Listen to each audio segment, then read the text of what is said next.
तो नमस्कार, आप सभी का बहुत बहुत स्वागत है। जैसा कि आपको मालूम है कि आपका जो पेपर है गणित का, इस गणित के पेपर के लिए आपको मैं ये सभी स्मरणीय बिंदु बता रहा हूँ। इन सभी को आप अच्छे से याद कर लेना। एक से लेकर के आखिरी तक सारे आपके लिए महत्वपूर्ण होने वाले हैं।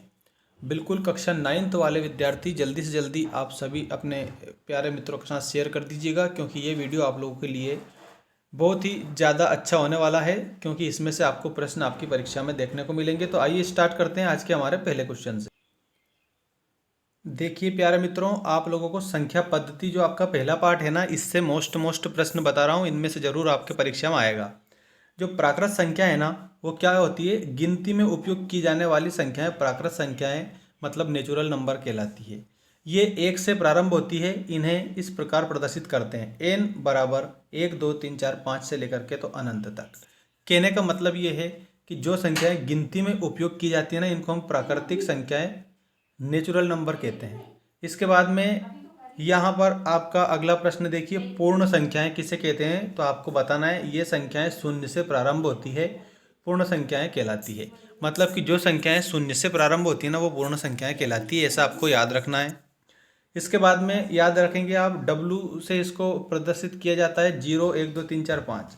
इस प्रकार से अनंत तक ये चलती है। ये पूर्ण संख्याएं हैं, आपको ऐसे याद रखना है। अब देखो, पूर्णांक किसे कहते हैं? तो सभी पूर्ण संख्याएं एवं प्राकृत संख्याओं के ऋणात्मकों के संग्रह को पूर्णांक कहते हैं।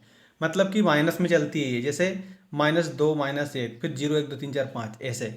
ठीक है, ये पूर्णांक कहलाती है। और इसके बाद में आपको याद रखना है, जो मैं बता रहा हूँ इनमें से 100% प्रश्न आएगा, देख लेना आपकी परीक्षा में। देखो, परिमेय संख्या किसे कहते हैं? तो जो परिमेय संख्या है उसमें आपको याद रखना है, एक संख्या r एक परिमेय संख्या कहलाती है यदि इसे p/q के रूप में व्यक्त किया जाए। मतलब जिन संख्याओं को बट्टे में लिखा जाता है ना, वो परिमेय संख्या होती है। जैसे यहाँ पर देखो, यहाँ पर जहाँ p और q पूर्णांक है तथा q बराबर नहीं है 0, जैसे 5/7 11/9, ये क्या है? ये परिमेय संख्याएं हैं। मतलब जिनको बटे में लिखा जाता है ना, वो परिमेय संख्या कहलाती है। अब देखो, अपरिमेय संख्या, अपरिमेय संख्या से भी अगर प्रश्न बने ना, तो आपको क्या याद रखना है? देखो यहाँ पर जो लिखा हुआ है उसको याद रखना है आपको।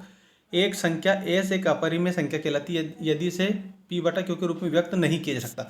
मतलब कि जिसको बटे में नहीं लिखा जाता है ना, ये पूर्ण रूप से आपको याद रखना है, वो हमारी अपरिमेय संख्या होती है। जैसे करनी 3 करनी 5, ये अपरिमेय संख्या है। ठीक है। अब देखो नेक्स्ट, वे संख्याएं जिनका पूर्ण वर्ग धनात्मक हो, धनात्मक का मतलब प्लस में हो, ठीक है, वास्तविक संख्याएं कहलाती है। इसे r से प्रदर्शित करते हैं। मतलब कि जो वास्तविक, जिसे रियल नंबर भी हम कहते हैं, ये वास्तविक संख्या होती है। क्या होती है? ये वास्तविक संख्या होती है। ऐसे आपको याद रखना है प्यारे मित्रों। ठीक है। और एक और बात आपको यहाँ पर ये समझना है कि जैसे कि मान लीजिएगा, सभी परिमेय जो संख्याएं, सभी परिमेय संख्याएं तथा अपरिमेय संख्याओं को एक साथ लेकर बनने वाले संग्रह को वास्तविक संख्या कहते हैं। मतलब कि वास्तविक जो संख्या है ना, उसमें क्या क्या आ जाती है? एक तो परिमेय संख्या भी आ जाती है और अपरिमेय संख्या भी आ जाती है, तो उसे फिर वास्तविक संख्या कहा जाता है।